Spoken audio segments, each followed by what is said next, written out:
Assalamualaikum warahmatullahi wabarakatuh. Kembali kita berjumpa di Riau Podcast. Kali ini kita kedatangan tamu yang istimewa, yaitu Sri Paduka Duli yang Maha Mulia Sultan As-Sayyidis Syarif Nazir Abdul Jalil Saifuddin, Sultan Siak yang ke-13. Assalamualaikum, Tuanku. Waalaikumsalam warahmatullahi wabarakatuh. Selamat datang di Riau Podcast, Tuanku.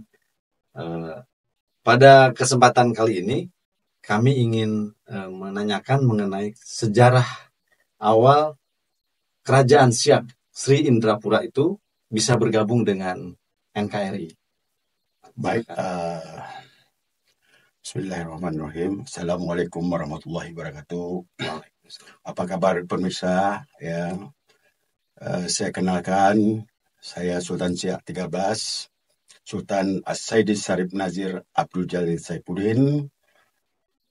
Jadi saya baru dinobatkan menjadi Sultan Siak yang ke-13 pada tanggal 22 Mei 2022. Berarti sudah 2 tahun lebih, mau mendekati 3 tahun. Baik, dalam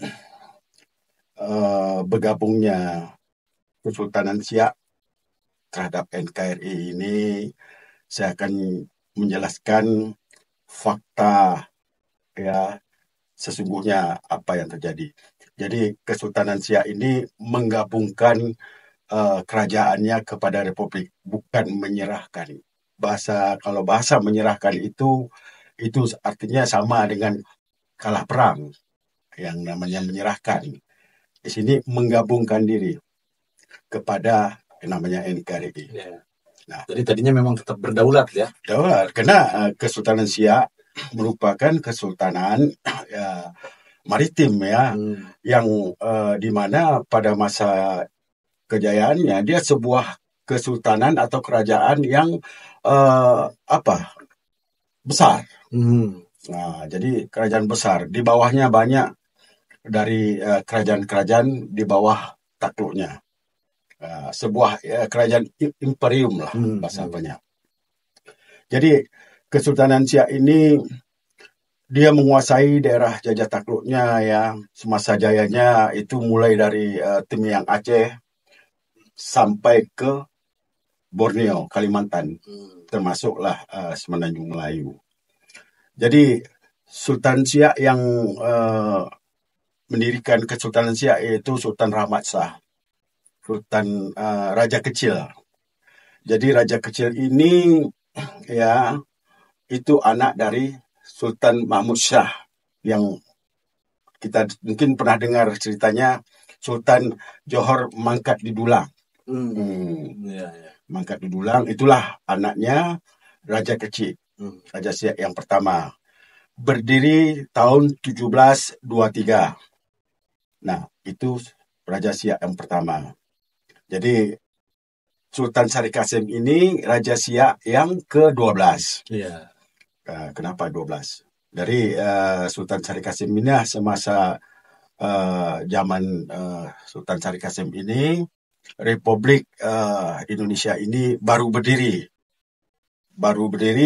dalam bentuk NKRI, Negara Kesatuan Republik Indonesia. Artinya sebuah negara-negara ya berbentuk kerajaan.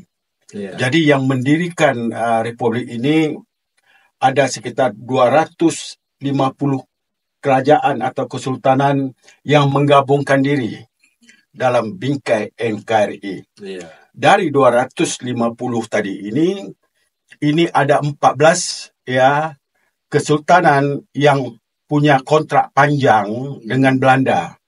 Sisanya 200 lebih yang punya kontrak pendek. Nah, apa bedanya kontrak panjang, kontrak pendek? Yang kontrak panjang itu artinya dia berdaulat, tidak takluk dengan Belanda. Artinya dia sebuah kerajaan atau kesultanan yang berdaulat.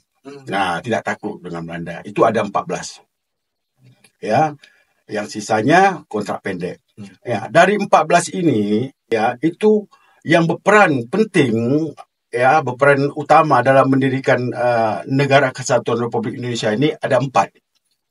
2 dari Kesultanan Melayu, yaitu Siak dan Kutai, ya selain Kalimantan Barat, Federasi Kalimantan Barat. Di situ ada berapa kerajaan Melayu lah yang menyatu di situ.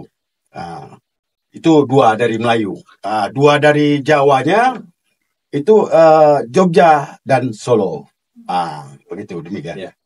Nah, jadi yang tercatat di dalam sejarah ini ternyata Kesultanan Siak ini kan hanya sampai dengan Sultan Siak yang ke-12. Nah, jadi dari tahun pada saat penggabungan Kerajaan Siak ini ke NKRI, ini Kesultanan Siak kan berarti sultannya tidak ada nih dari Sultan ke-12 itu. Itu gimana sehingga pada hari ini Tuanku bisa mendeklarasikan diri sebagai sultan gitu, di Kesultanan Siak ini. Baik, yang sini perlu kita ketahui ya. Kesultanan Siak yang sultan yang terakhir yaitu Sultan Sari Kasim. Kita semua tahu bahwa Sultan Sari Kasim itu tidak memiliki anak atau zuriat, ya. Dan Sultan Sari Kasim semasa bergabung dengan Republik, itu kerajaan Siak ini atau Kesultanan Siak ini masih aktif. Ya, masih aktif. Kesultanan Siak tak pernah dinyatakan bubar atau tenggelam. Ya. Yang putusnya ya itu keturunan dari Sultan Sari Kasim. Sultannya yang putus zuriatnya, Sultan Sari Kasim, ya, Sultan Sari Kasim 2. Yeah. Tapi kalau kesultanan itu tak pernah putus. Kenapa saya bilang tak pernah putus? Sampai hari ini dari zuriat atau dari ahli waris Kesultanan Siak ini, ya, itu sudah dibuat surat legitimasi atau pengakuan Sultan Sari Kasim bahwa saudara sepupulah, ya, oleh beliau, ya, yang dinyatakan selaku waris. Kenapa demikian? Karena Sultan tidak memiliki zuriat.